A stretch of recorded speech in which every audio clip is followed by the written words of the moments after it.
I wanted to bring today's episode to the podcast talking all about if you're on the fertility journey and you have received a cancer diagnosis, or maybe you've had cancer in the past, and how do you optimize your body for a baby? Is IVF right for you? How do you know which biomarkers to look at, how to prevent cancer? So even if you haven't experienced a cancer diagnosis, maybe there's a history of cancer in your family and it's something that you're worried about, which biomarkers you need to look at, which tests you need to look at, some themes that we see. This episode is so good. I'm very excited for you to listen to it. A healthy you, healthy partner, and then we can improve the health of our offspring. So excited for you to listen. Let's go.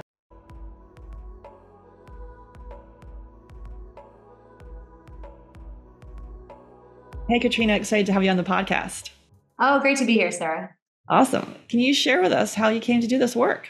Absolutely. So I was actually nursing my fifth baby and I had a plugged duct and I didn't think much about it because I had those before.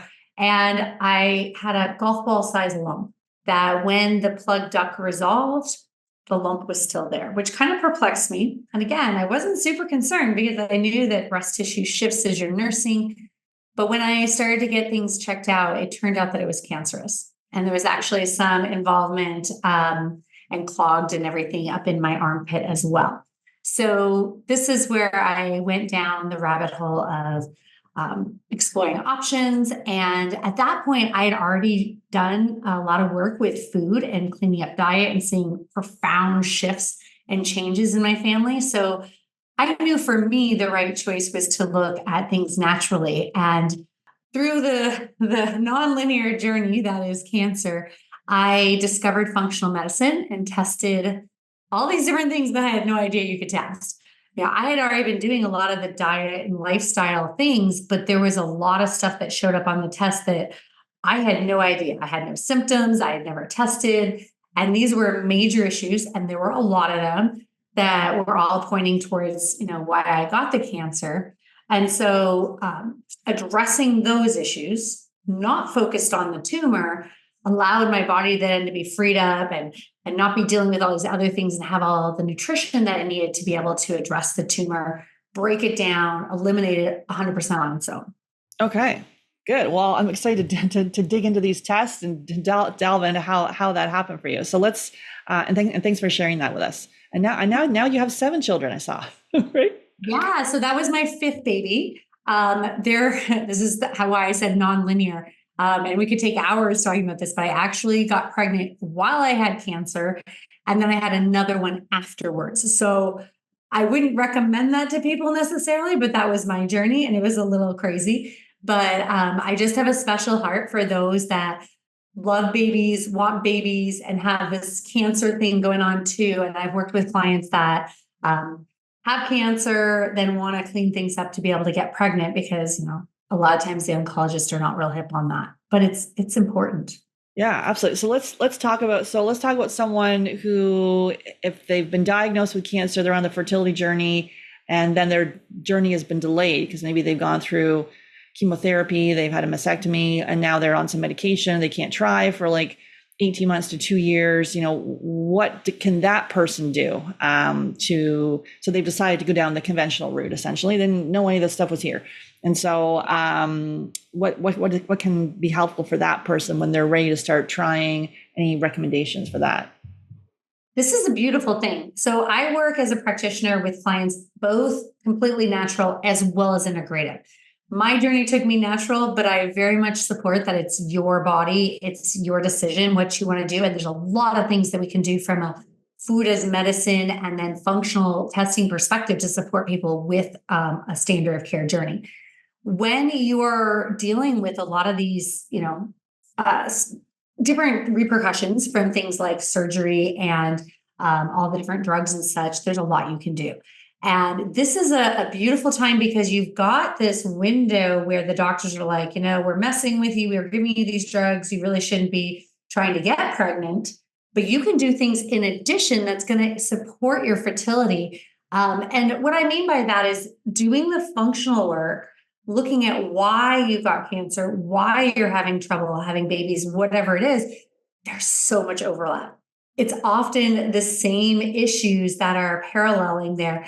And so doing those protocols and such, whether it's some kind of pathogens, toxins, mold, heavy metals, whatever, you are not going to want to be doing and working on those things while you're trying to get pregnant. So if you're working on those areas while you're waiting till you're allowed to try, there's this beautiful space that's held for you to be able to get that work done and not only work on the reasons why you had cancer, but also get your body really prepped and ready. Mold is one of the things I'm really passionate about. And so mold can drive cancer, can also block infertility. And if you get pregnant, that's going to be affecting the health of the baby. So it's not just, in my opinion, did you get pregnant? Did you not get pregnant? It's how healthy can we optimize this baby to be so that it's the most robust, intelligent, beautiful child that you can possibly have. Okay, so you're seeing mold. Let's talk about the theme. So you're seeing mold, and kind of the mold is like you can go down a complete rabbit hole of mold. But like, what are you kind of doing? Is there like a high level approach that you have to this? Yeah, so mold is one of many things that we test, and you do it with a urine test at home. It's kind of in the privacy, no big deal. Easiest test you could do, really. You mail it in, and what we're looking for is the mycotoxins that are being excreted by possible mold spores that are in your body. So if you have high toxic levels, this will be affecting your, cancer development. Also things like Alzheimer's, which may or may not be on people's radars, but my dad has Alzheimer's, so it's always there in my mind. But definitely an infertility issue, and it definitely will affect the health of the baby if you are pregnant. So it's good to get it out and taken care of beforehand. And then with mold, you're going to be wanting to do eradication protocols to cleanse your body of the fungus and yeast, as well as, making sure those detox pathways are open to eliminate things. So one of the things that I have found is super helpful are things like coffee enemas, as well as infrared saunas, to really make sure that, you're sweating out those toxins and getting them out, as well as flushing them out the other end as well. Yeah, and then remediating the mold itself. I guess sometimes you have to Thank you. That would be the obvious. Yeah. I tell clients all the time, like, don't bother trying to do a mold protocol if you have mold, if you're still in it. And you just don't want to waste the time and energy. And a lot of times clients like, oh, well, I had this house and I'm in a new house. And I literally just got off the phone with a client yesterday, and she was pretty stinking sure that it wasn't the house she was in. It was the house historically. I'm like, do the test anyways. We don't want to miss anything. And it was probably one of the worst cases of mold coming back that I've seen. They had open ductwork, so it's just a mess to try to remediate. But she was so grateful. She's like, I would never have guessed. I didn't smell it or anything. I'm like, this is why I like to push, make sure you test, because you don't want to do all that work and time and energy to get it out of your body if it's still in your house. Yeah, and how long kind of a protocol there are we looking for if we're dealing with mold? Like, what are you seeing? Usually it depends on the client. For me, with my clients are not coming to me with mold symptoms, which usually people would not be even testing these people, but because I know they have cancer or, in this case, maybe infertility issues, when there's other things that are being messed with, look at the mold. And with that, usually about 6-9 months is good. For most people with like mold symptoms, a lot of times it's a lot longer than that. So it really depends on the person. A lot of it depends on how well they implement this stuff, because this is not like I can come over and cook for you and put the pills in your mouth and do the saunas for you.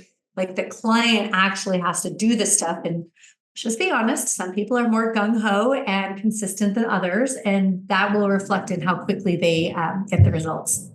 And are there specific types of cancer diagnoses that you see more than others, or what are you seeing in terms of mold? Sorry, just off to as far as cancer, like anything what you're seeing more than others?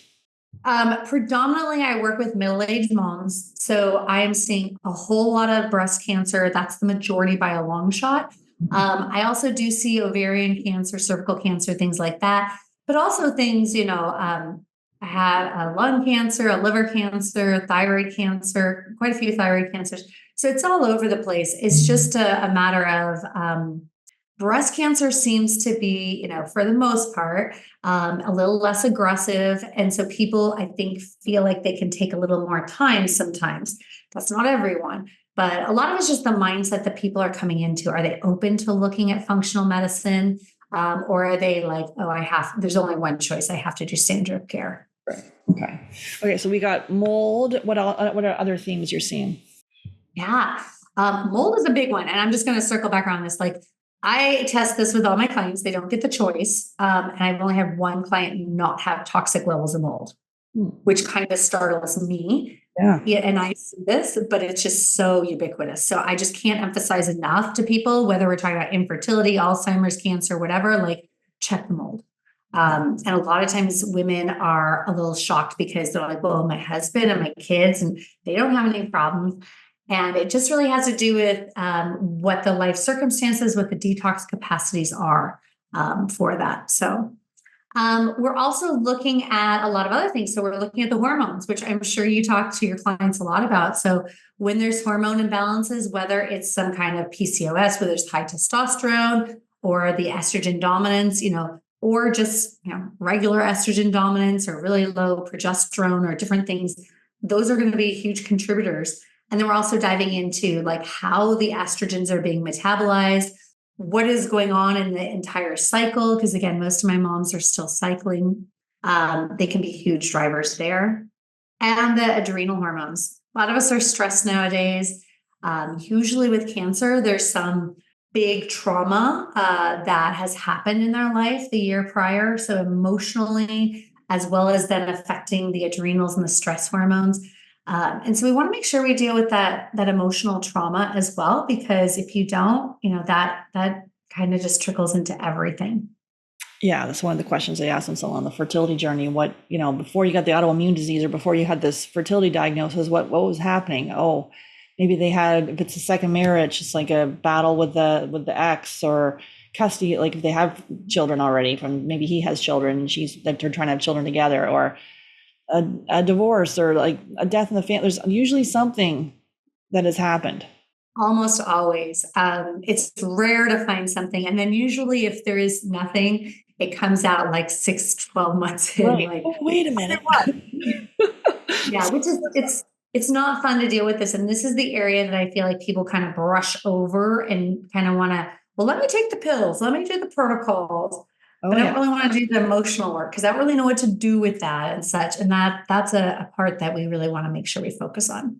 Exactly. Yeah. We take a mind, body, spirit approach to this, and we use the functional lab testing. We love all that piece, but equally, I keep saying equally, and people say, can I just have this part of the program? I'm like, that doesn't serve you, because you forgot the mental, emotional side of it is equally as important to us, kicking out gluten and saying goodbye to a parasite. Right. So, and all the, your adrenals, because our whole thesis on this, is it actually early menopause, or is it actually your adrenals, which then impacts your thyroid, the FSH, and the whole, AMH, and all of that. So it's key. And so here we are now with a cancer diagnosis on the fertility journey. So we've got some of those themes, the adrenal, mold, hormone imbalance. Obviously we see that a lot. Are you doing the Dutch test there then, or? Yeah, I usually use a Dutch cycling if they're still cycling, but absolutely. And then we'll look at, like you said, the thyroid, the whole panel, all the antibodies, everything in the blood. And you also mentioned the microbiome. So we're looking for digestive function, pathogens, the good bacteria, like what is everything, what's going on in there. And also seeing the history. Like for me, I counted up that I had over 30 rounds of antibiotics before I was 20. Like super insane. There, I had a prolapsed mitral valve. So every time I went to the dentist growing up for just a cleaning, I had a round of antibiotics. Oh, wow. So, I mean, that is going to play into my cancer predisposition, if you will. But again, infertility as well.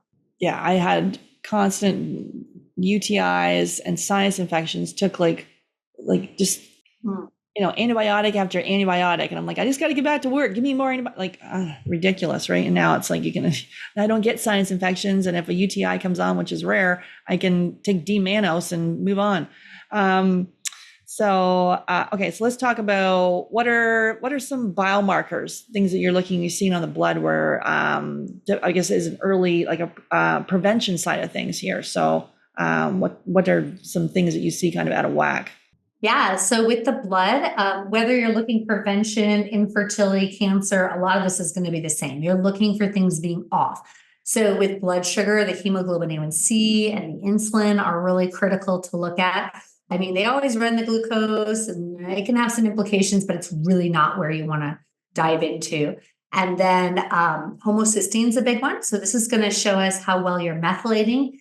And this has gotten a lot of press. So we're also going to be looking at it genetically on their epigenetics and see what's going on. Is this a long-term thing? Is this a just current thing? How is that going to be affecting baby? This is a big deal because if people that are women that are looking to get pregnant are not looking at their homocysteine, not only can it affect their ability to get pregnant or to get cancer in this case, but also if they get pregnant, this is going to, and they're low in that like folate and everything, they're going to end up with oftentimes babies with neural tube defects, different midline defects, tongue ties, which a lot of times people don't connect. I know for me, my kids were almost all tongue tied because I didn't figure this out till later in my pregnancies.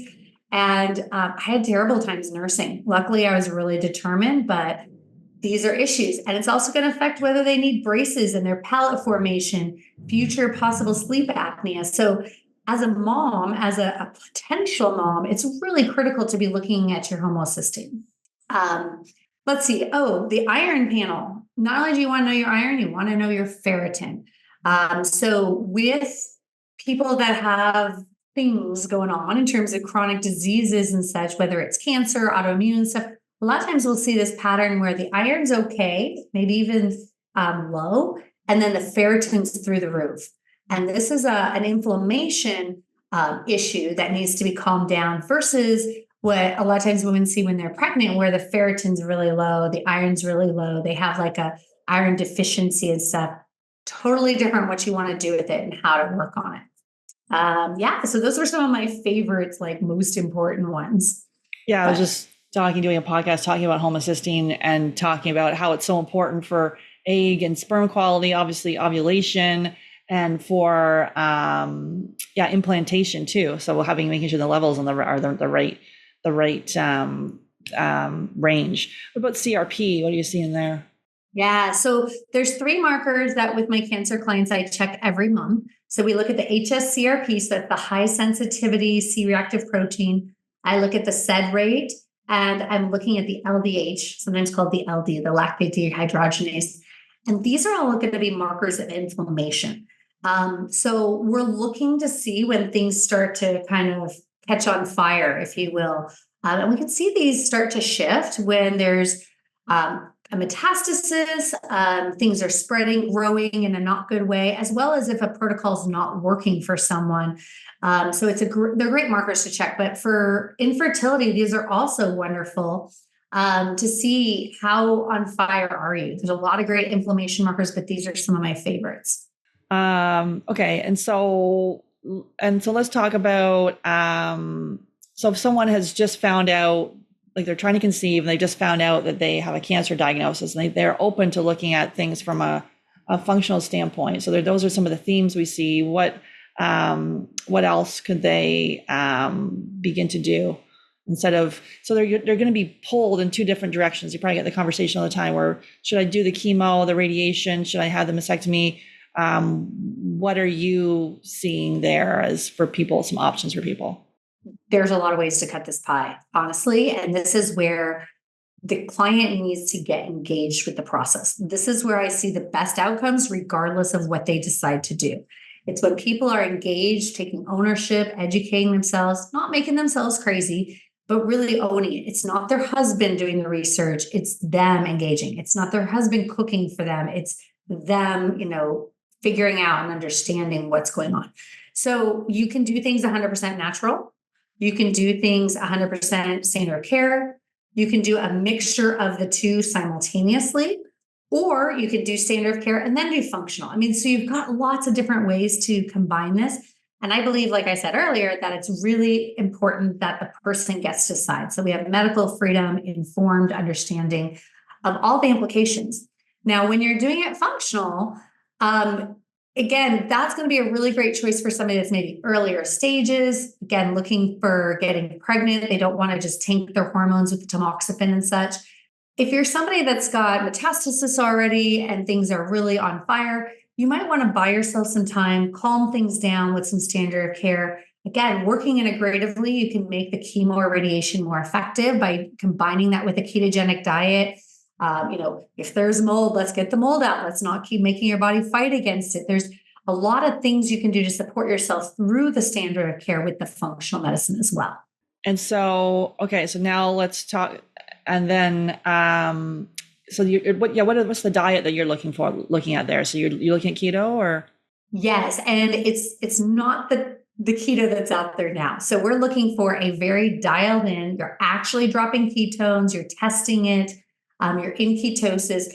Not only because we want to make sure that you have the blood sugar flexibility, metabolic flexibility going on, and we're not giving the tumor extra fuel, but we're also wanting the therapeutic effects, the healing effects of the actual ketones.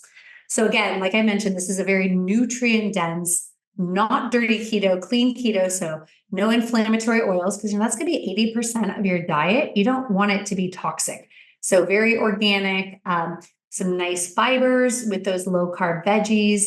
And that's going to be the conduit to hold those butters and sauces and stuff to get the fats in. And then a little bit of like meat on the side, very grass finished, high quality, because that's going to help you make sure you get the most bioavailable nutrition and such with it. So, it might look like a big plate of veggies, salad, what have you, lots of salad dressing, avocados, that kind of thing, maybe some seeds and nuts or some, cut up, chicken or something on top. So it's not weird looking as people always seem to think it is. It's not the Velveeta and bacon diet. Very, very focused and dialed in on nutrient dense veggies. But yeah, that dirty keto, right? Where we're doing all those keto snacks and keto bars and keto little goodies. Yeah. And that's something that I believe has its place. Like when I started doing keto, there wasn't any of that. And it's nice to have, like, as a mom, I like to keep a couple things like in my car in case I get in a weird situation where I have no good choices. I've got a, processed keto choice. I like to have, some of the special items like the baked goods with the maybe some allulose or something for some of those special treats. So birthdays and holidays can still be special, but it's not necessarily like an everyday kind of thing. It's for transition. It's for weird situations. It's for holidays, that kind of thing. And then, so if someone's on the tamoxifen, so they're on that and they can't try to conceive for usually 18 months to 2 years. So, what would they do during that period of time? Then, what are some recommendations? Yeah. So being on the tamoxifen is very much the woman's choice. I just want to stress that it's not the doctor's choice. And they sometimes will say for a very long time, I've heard a lot of oncologists be like, never try to get pregnant, you're done. Which, I think it's the woman's choice. But if you are on that or any other things that are precluding you from trying to get pregnant, that's your golden time to really do the work of why did I get cancer? What is going to hinder my infertility or hinder my fertility or give me infertility, however you want to look at it. And what is going to really optimize the baby's health?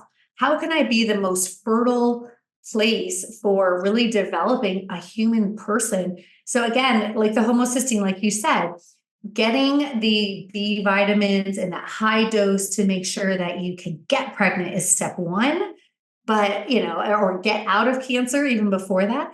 But not only that, but to be able to optimize the pregnancy so that baby forms and has a very strong midline, can nurse well, postpartum, so that, the baby's getting what it needs to methylate and the mom so they can stay healthy. I just am really passionate about postpartum. Moms are really underserved, and it's kind of like, oh, you had a baby, great, now get back into everything. And you just made a human being. Like, that's a huge stress on your body. And, I'm going to tell you, like, that's a contributor to my cancer. Not that I think that I shouldn't have had the babies, but I had them back to back to back. I was not taking care of myself and it ran me down. So it made me more predisposed for that cancer to come. Again, taking full responsibility. But if I knew then what I know now, which hopefully you can learn from, take care of yourself. Always be looking at where your weak links are so that you can really nurse and have babies and get out of cancer zone strong. And so the pros and cons of the tamoxifen then, if someone's like, they've been given this recommendation, what are you seeing there? The recommendation to not so they've been told, hey, you have to do this for the next 18 to 2 years. You've got to take this to not, this to lower the hormones there and not be able to conceive. And so, like you're saying, it was the woman's choice. Like, what is there anything to help her with that choice? Like, what would you say? Yeah, it really depends on what's going on. And what I see is that is just a standard thing they give to everybody. To me, it's not necessarily addressing the issue.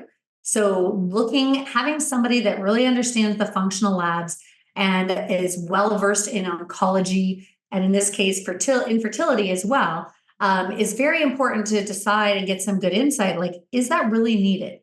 I never took tamoxifen and I don't plan on it.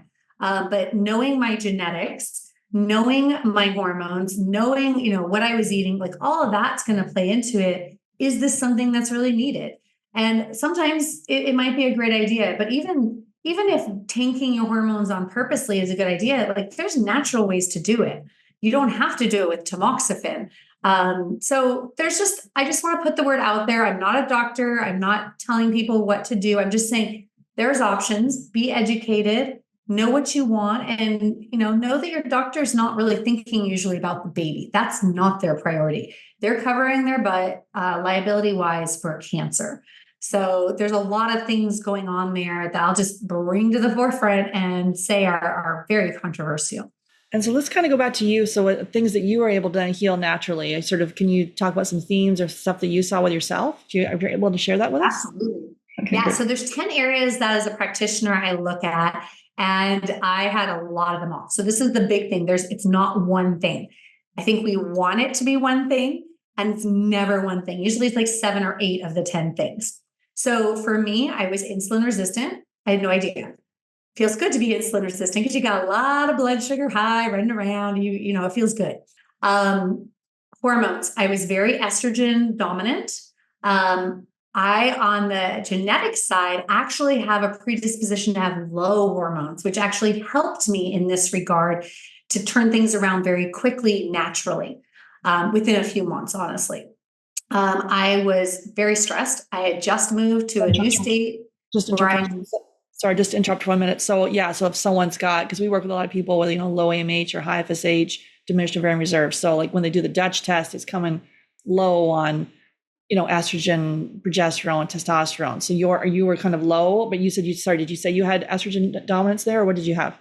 Okay, so I did have an overt estrogen dominance. My estrogen was high, my progesterone was low, like huge disparity. I did not have high testosterone, but epigenetically, so looking at my genes, I have what's called a fast COMT. That means that I blow through my hormones and my neurotransmitters really fast. So I have a history of some depression and different things. This is tied into that. But I also will tend to be more low on my hormones, just overall. But at that point in time, I just had a baby. Things were off. I also had the mold toxicity, huge mold toxicity. We'd moved to a house that had mold. So that was messing with my hormones. But like I look at my mom, she's got the same thing there gene-wise. And she has like low estrogens. She has osteoporosis, all these kinds of like that kind of stuff. That's more my tendency. Whereas most people with cancer go the other way and they tend to be slow COMT genetically. So that means you kind of backlog and get this buildup of too many sex hormones. And this is specific. We're not talking about the tumor. We're talking about the person. So there's a lot of other things when you talk about like tamoxifen. They're taking the female's hormone systems. That's not necessarily connected, what we're seeing in the research now, to dealing with a hormone positive cancer. And then there's also a lot of other factors. So looking at the gut and seeing what their beta glucuronidase levels are. So this is an enzyme that when you've got some messed up gut, also known as dysbiosis, you can actually have those bad bacteria making this enzyme called beta-glucuronidase. And when your liver's packaging those estrogens to go out the way it should, when it gets to your gut, the beta-glucuronidase can unpackage it and put it back into circulation, thereby raising your sex hormone levels. So that's important to look at. And then also looking at how you're getting rid of and clearing those estrogens. A lot of times people are doing it down a pathway that actually is causing genetic issues, mutations and such. So again, we're talking about infertility and cancer. We really want to look at all of these things with it. So back to my COMT. So for me, with my fast COMT, I finished it already today. I have a huge amount of matcha every day. Not with sweetener. I put a lot of fat in it, so I'm getting my keto on. But I have the matcha because that actually will slow down my COMT. Now, some of y'all are probably thinking, I've heard matcha is good for cancer. Not if you have a slow COMT. That would make it worse. And this is where we want to test. We don't want to guess because for some people, genetically, this would be good. And then we always want to check the hormones, how it's actually playing out. So for me, I just check my hormones. I'm kind of getting towards that perimenopause. They're still pristine. They have not tanked, and they're not estrogen dominant anymore, which is fabulous. I love it that I have the tools to be able to watch and monitor and then, feel good going into, that menopause transition. Yeah, the genetic testing piece is key to this, and this can really personalize things. And we use genetic testing as part of ours as well. So to be able to figure out exactly what's going on so you can, customize this. What about, what's your take on doing IVF and some of the hormones and someone, like, 'cause sometimes people will, get a cancer diagnosis, perhaps after they've maybe had a child, because obviously that, it can be hard on your body, and maybe you've gone through IVF. Like, are you seeing anything there with, obviously IVF is going to tell you that it's fine and there's no risk, but, if you're doing 20 IVFs or even one or two, like how are those hormones impacting you? Anything you're seeing there? Absolutely. So whether it's birth control or IVF, when you're giving yourself exogenous hormones, meaning from the outside, you're messing with your body's natural negative feedback loop. So think of like an air conditioning, it's going to sense how warm or cold it is and then kick on heat or cold, depending on what you need. And your body does that. Your hypothalamus, pituitary work to sense what's going on. And then it's going to kick out more hormones, less hormones, depending on what's needed. Well, if you are shooting in, extra hormones, it's kind of like blowing a fan in front of the sensor. Even it may be hot in the room, but the fan's in front of the sensor and you're not getting a good read. So that's where we want to make sure that they're tested a lot to make sure they're not getting off, but just know that it's not fixing the problem. So if you're wanting to get pregnant, my first thought is fix the hormones to begin with so you don't need the hormones in the IVF. But again, I'm going from a root cause perspective because most people are not looking at all the stuff. They'll test, let's just look at your hormones or let's just look at your genes. It sounds like, Sarah, you're doing a great job of looking all of these things, but I rarely have somebody that I've worked with that comes in that has all these issues. I have a client that had a history of cancer. She was wanting to do IVF and everything. I'm like, let's work on this. And she was like, no. She wanted to do it, all the work. So we did a little testing and it turns out she had Hashimoto's. I'm like, okay, we got to say goodbye for gluten, goodbye to this. And she wasn't really consistent on it. She did some IVF. It didn't work. And I'm like, you really need to be working on these things. Finally, COVID hit. She did not have the ability to do the IVF. So she's like, okay, while I'm waiting, I'll do this stuff. I know. And she was just aghast because as soon as she took the gluten out, she, got her inflammation down, her antibodies were down, she supported all these other things. She got pregnant naturally, which was like, dude, that's what we're looking for. And then of course we're monitoring her hormones and everything because of her history, but it's a beautiful thing when you actually do the work because gluten's all over the place and it's hard to avoid and nobody wants to do that, right? But it can make a lot bigger impact than people think. Agree. We see a theme of non-celiac gluten sensitivity, gluten off the charts. Yeah, it is interesting. And yeah, similar to with this, we're not anti-IVF, it's pro-health. And people just, sometimes I feel like I'm fighting people off from like going to IVF. They're like, I'm going next month to the cycle. I'm like, is that written in stone? Well, not really. I can probably move it, but like, let's look at the biomarkers, and we're not just focusing on the AMH and the FSH and the hormones. Let's look at the rest of the body, like we just talked about here, and address that. And why can't you get pregnant naturally? Why are we Yeah. doing like forcing our body? We don't know the outcome to your health, your child's health, all this piece, it's hard though, because this fertility industry, it's got you in a panic. You're too old, your eggs are too old. Maybe you found your partner later in life in your 40s, and oh my goodness, I feel so much pressure. But then people can get pregnant in their 40s. People can restore their period. Like there's things you can do, and it's hard, right? When you've got this seemingly this solution over here. I just see like similar to that woman you're just talking about. Like so many people have gone through it and it hasn't worked. And then we started doing the foundational pieces. Lo and behold, you can get pregnant naturally.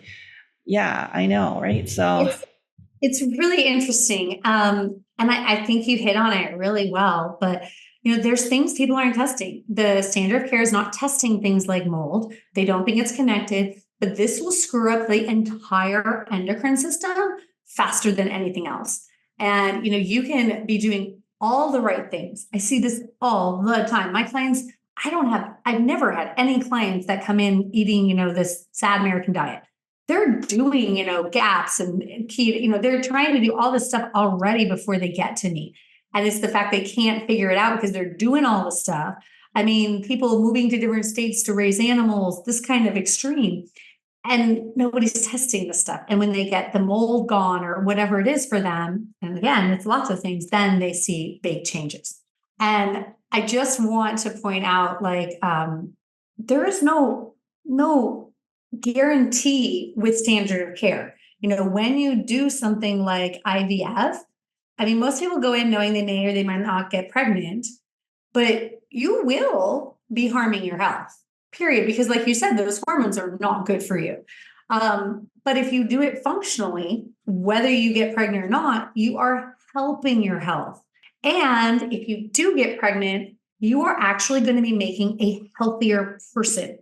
And I'm talking prettier. I'm talking smarter. Like these are things, if you haven't read Deep Nutrition, which I'm sure you have, Sarah, really interesting book by Dr. Kate Shanahan about how the facial symmetry has to do with mother's prenatal status and everything. It's unbelievable. But it's talking about all this stuff. If there's things going on with mama, it will affect the baby.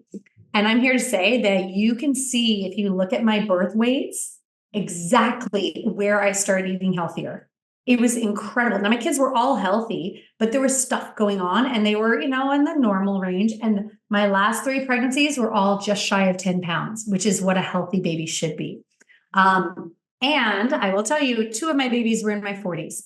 Hopefully my kids never see this, but I will say, I think my last one, which was at 43, was by far my healthiest. And she is amazing. Like off the charts in all these areas that we're talking about. I'm totally biased, y'all, but it's not that they're going to go downhill like they tell you. It has to do with the terrain of the mama. So if things are not good, it may result in infertility. It may result in cancer. It may result in, all these different ways of the body presenting, but the body is telling you, I am not able to make a person right now.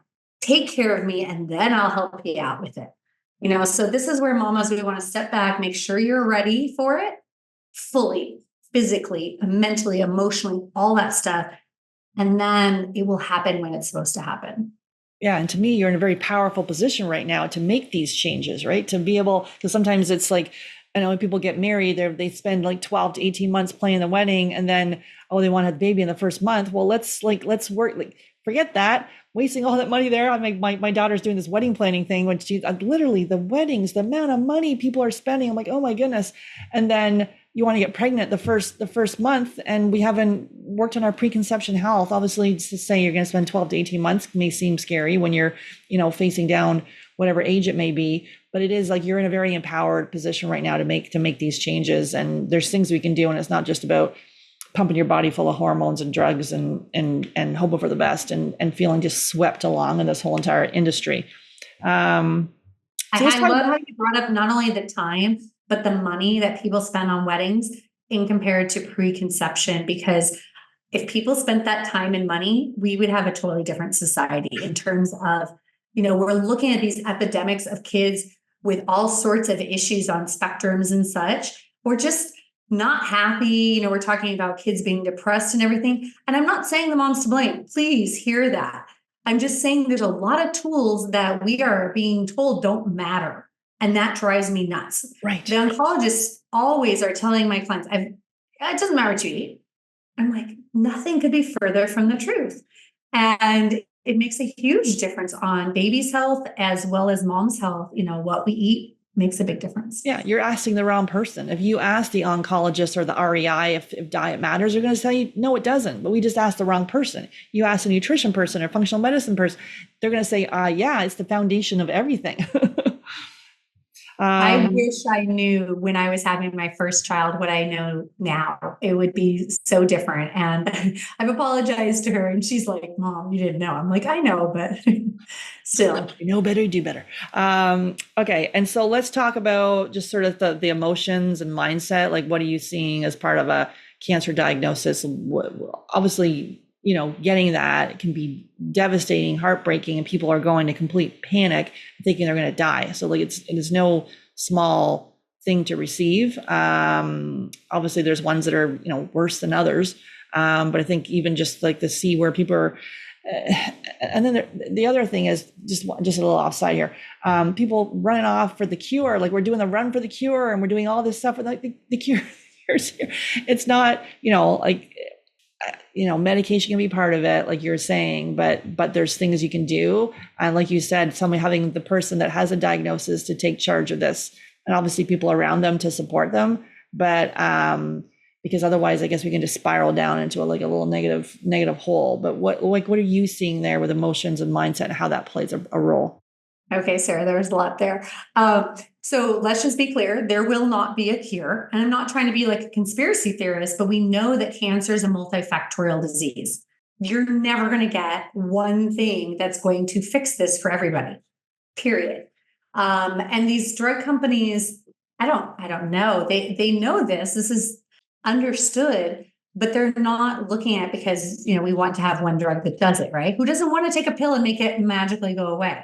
But this is doing the hard work of all these areas, changing diet and, looking at all this stuff. This is big stuff. And most people, frankly, don't have the oomph to do it all. Whether it's just not knowing what to do or actually implementing or just doing the poor me, I'm the victim kind of mentality, whether it's infertility or cancer. People look around at the people around them. Why aren't they dealing with this? Why do I have to deal with this? And this is where you'll see a big difference with people.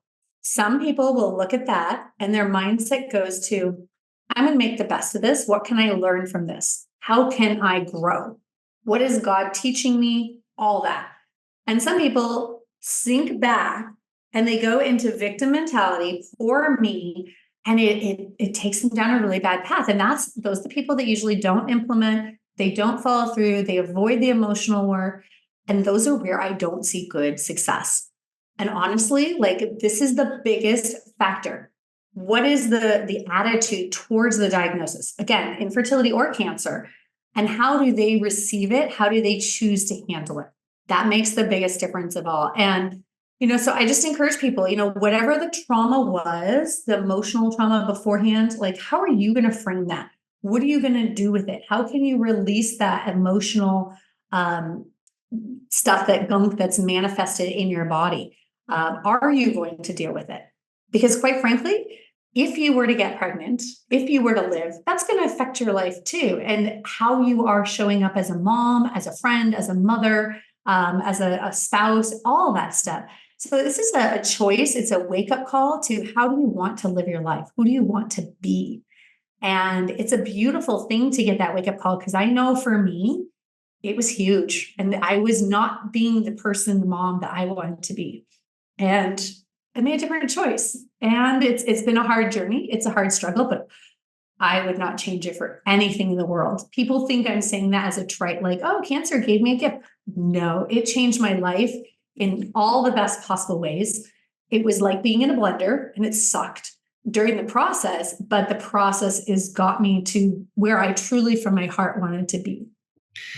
Yeah, thanks for sharing that. You see, you're getting emotional. It's this sort of stuff, right? And you're saying it's a gift and all that, but like, and right, you're in the middle of it. But it is when we work with people, I'm like, how do you feel on hope? And sometimes people are, I just feel completely hopeless. There's nothing that can be done, and those kind of people a lot of times will shut down, and it might be that they've just been stuck in the conventional medicine side of thing, being told donor eggs, you can only adopt, nothing's going to work. And maybe for a cancer person, oh my goodness, you've got a short period of time to live. Like this is some serious stuff, right?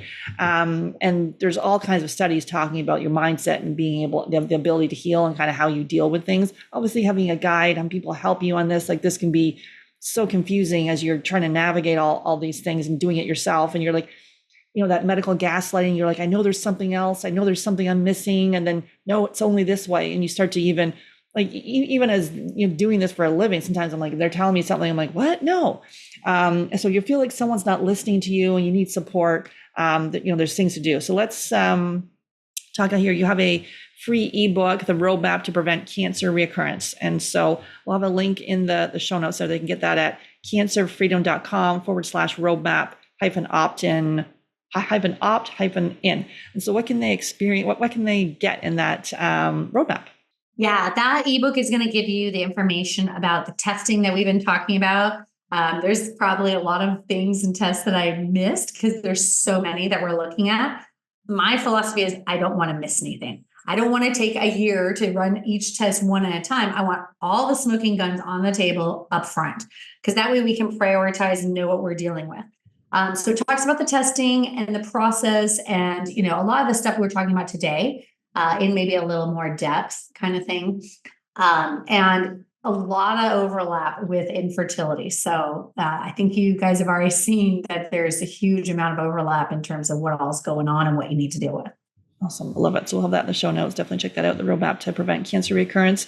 And so what are some final thoughts for us today, Katrina? Yeah, I'm just so excited to talk about this, Sarah, because I think this is a conversation that people need to hear that there are other choices. Because when you're talking about people being hopeless, I mean, our standard of care, again, infertility or cancer, is offering, this is what you do. And if you think about it, this is a sales pitch. This is the only thing they offer. And if you don't want what they have, which I'm seeing more and more people are just like, I don't want that. I don't want to do chemo. I don't think I've ever heard someone's like, oh, yeah, I'm excited to do chemo. Nobody says that. But if that's the only thing that you think will help, I'd feel hopeless too. I would feel completely hopeless. So just knowing that there's other things out there and that you have choices, even if you still don't choose to do functional medicine, just knowing there's other things, knowing that there are root cause issues of why you got cancer. Because I've heard so many people tell me that their oncologist says, well, we can't tell why you got it. I'm like, yes, you can. We have all these tests. These are all things that are known and shown in the literature to cause cancer. Known carcinogens, that's what we call them. This is not rocket science. I'm not creating something new out of thin air. This is what we know. And when you can find out, like, okay, if you have a client that has cancer, they go to the oncologist, they get rid of the cancer. But the oncologist doesn't look at, is there mold in the person? Is there mold in the house? We send them right back into the moldy house. Do you think that they're going to get cancer, come back? Why would they not? And this is where we have amazing tools. And I think that just knowing that there are tools and that food is medicine, like that's hopeful. Like just knowing that, even if you don't choose it, even if you come around and do it later kind of thing. It's exciting to know that we're learning all these things and that there are other choices. Yeah. And if you're listening to this podcast right now, you're already thinking, wait a minute, there's something I can do differently. So definitely check out that link there to Katrina's ebook. And thanks so much for such a great episode. I really love this. It's so empowering and people can, there's things we can do right now to take, charge of our own health. So thanks for coming on. Absolutely. Thanks for all the work you're doing, Sarah.